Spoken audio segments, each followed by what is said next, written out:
What's up guys, welcome back to another video. Today we got for you 3 keys to changing direction faster. So hopefully you guys enjoyed this video. If you do, please give it a thumbs up. Please subscribe. We post new videos every Thursday, so make sure to subscribe to catch all of them. Hope you enjoy. All right, so obviously changing directions is imperative for sports, right? You have to be quick. If you can't change directions quickly, you're most likely not going to actually be playing much. Couple keys. Number 1, once you understand that changing direction is simply redirecting force, you are going to open up a whole world of opportunity. So a lot of people have to completely break down, decelerate, and then get going again. Now, I know you're probably thinking, well, obviously I have to stop going one direction to go the other direction. You do. But how you do it really matters. So if I'm sprinting to go forward and then to go back, if I have to come here and then fully stop and then turn and re-accelerate versus being able, and I'll talk about this more later, but versus being able to just redirect. So I'm here, boom, pop, and I go. Things like that, even going side to side, right? I don't want to come here, fully stop, and then have to get going again. I want to be able to just pop back and forth. So I use my force that I already have, my momentum, and I just learn how to redirect it, how to keep using it. To do this, we're going to do a lot of things like skaters, right? Side to side, working on that ability to just pop, redirect force. Multi-planar jumps, right? Even going side to forward, things like that. Bounding, right? We can even work on going like 45-degree bounds. Essentially, as you guys can see, working on being able to redirect force.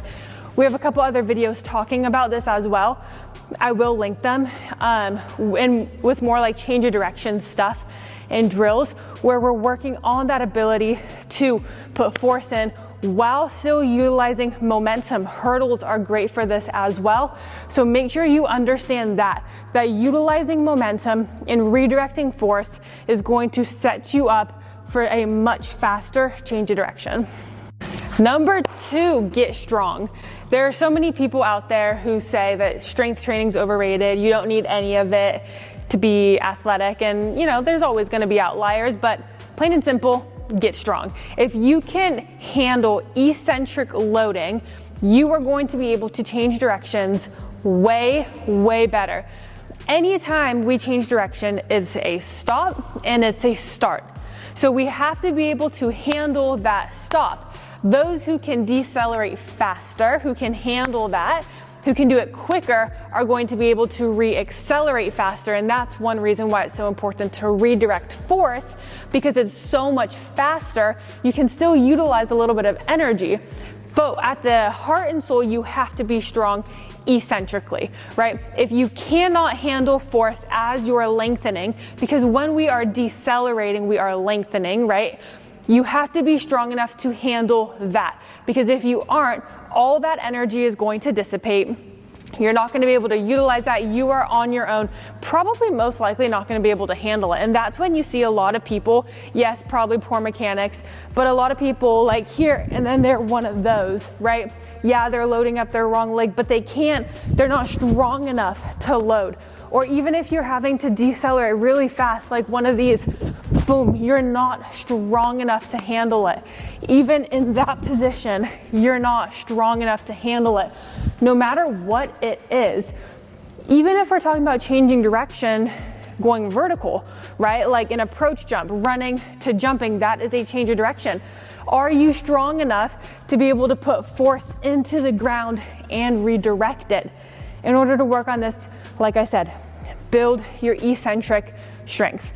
Work on your tempos, get your eccentric overloading in. All these things are really going to help you, I promise, get better with your change of direction. And then on top of that, you do want to add in, obviously, the ability to produce force, but none of that matters if you cannot eccentrically load.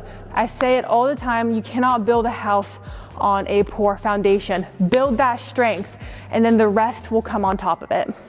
Quickly, in case you guys missed it, Spencer and I opened up our custom one-on-one online training. We have online training for athletes and for personal training. If you guys are interested, I'll put a link down below. Go ahead and click on that. It'll take you to our website, fill out the inquiry. I will be emailing you. We can discuss how the training works. But like I said, it is custom online one-on-one, as if you are in the gym with us. You will be working directly with the two of us to help you achieve all of your goals. Number 3, the last key, use your brain and play smart. What I mean by this is start thinking 2 steps ahead. The best athletes have the best cognitive ability. I tell my athletes this: if I'm sprinting forward and if I know there is a high chance that I'm gonna have to turn and sprint the other direction, obviously sport dependent, why on earth am I gonna sprint here to then be here to then have to go, when it can very simply here turn my body and then I'm already out in 1 step, right? I turn in 1 step, boom, I'm into a sprint, versus being here, drop, step, cross, and then go. Yes, like I said, it's sport specific, sport dependent. There are plenty of sports where we have to body position wise, right? But I'm just saying, on the grand scheme of things, be smart when you're going to do things. Think 2 steps ahead. Think to yourself, all right, what are the possibilities and how can I set myself up in order to be better prepared? And I used to do this all the time when I was playing soccer. You have to think the step ahead, adjust yourself. It's not necessarily just reacting. Yes, a lot of sports is reacting, and how good are you? But the better you are at organizing yourself and setting yourself up, the better you're going to be at reacting, the easier it's going to be, and the less you're going to have to react, right? If we're talking about soccer, for example, if I want to force someone going this way, then obviously we all know I'm going to set my body up this way to force them. Very similarly, when I'm defending or when I'm trying to change direction, set yourself up to have a better first step out, to be stronger, to be in a more advantageous position.